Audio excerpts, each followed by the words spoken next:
अस्सलाम वालेकुम। उम्मीद है आप सब खैरियत से होंगे।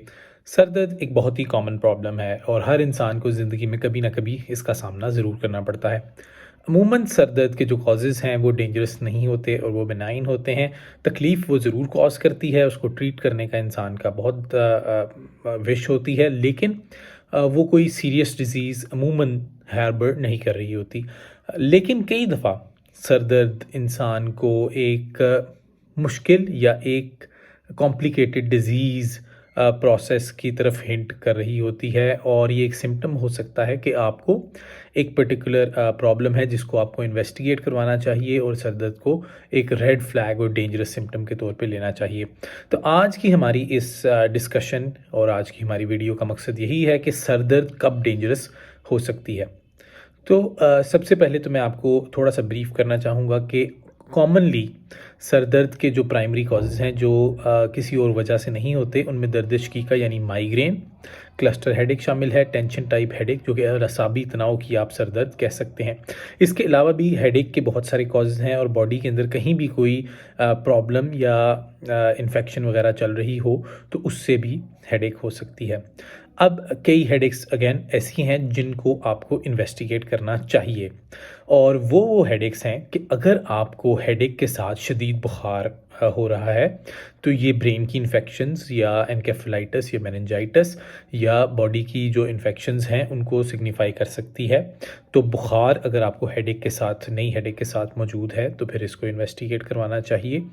अगर आपको सुबह उठते मतली महसूस हो सर दर्द के साथ या उल्टियाँ आएँ या आपका वज़न कम हो, तो ये आपको हेडेक्स को ज़रूर इन्वेस्टिगेट करवाना चाहिए। इससे अमूमन दिमाग में अगर कोई ट्यूमर वग़ैरह हो, वो भी कॉज़ कर सकते हैं। कोई भी चीज़ दिमाग का प्रेशर ज़्यादा करे जिनमें बहुत सारी बीमारियाँ शामिल हैं, वो इसको शो कर सकती है। अगर आपको ज़िंदगी में सर दर्द नहीं रही और 50 या 55 साल उम्र के बाद आपको हेडेक स्टार्ट हो चुकी है, तो फिर आपको डेफ़िनेटली हेडेक को इन्वेस्टिगेट करवाना चाहिए।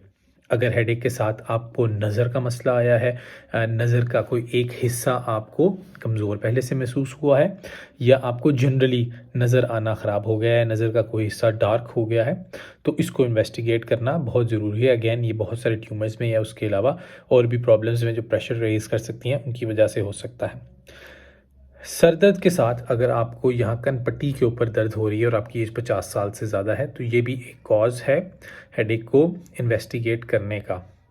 तो बहुत सारी सिस्टेमिक डिजीज़ेज़ अगर मौजूद हैं जिनमें अगर आपको कोई ऑटो इम्यून डिज़ीज़ है या जिस तरह एसएलई हो गई, रूमेटाइड आर्थराइटिस या इस तरह की कोई नोन डिज़ीज़ है, उसके साथ आपको हेडेक स्टार्ट हुई है, तो you must go to your doctor immediately. ये वो कॉजेज़ हैं जिनको आगे इन्वेस्टिगेट करना ज़रूरी है।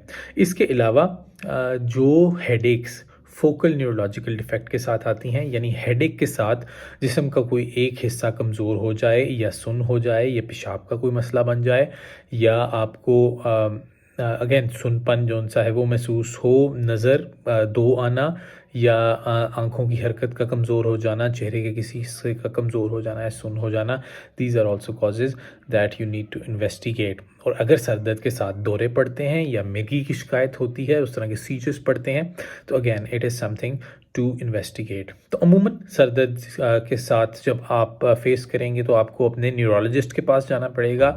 अगर आपके शहर में न्यूरोलॉजिस्ट अवेलेबल नहीं है, तो you can go to your medical specialist और उनको जाके आप कंप्लेंट्स अपनी एक्सप्लेन करें। वो ज़ाहिर बात है आपके ब्लड टेस्ट करवाएंगे, उसके अलावा आपका पूरा एग्जामिनेशन करने के बाद आपको सीटी स्कैन या एमआरआई उनको जो बेहतर लगता है उसको करेंगे और मोर सीरियस पैथोलॉजी या प्रॉब्लम्स जो कॉज कर सकती हैं डेंजरस हेडेक्स उनको रूल आउट करने की कोशिश करेंगे और इस हिसाब से ट्रीटमेंट स्टार्ट करेंगे।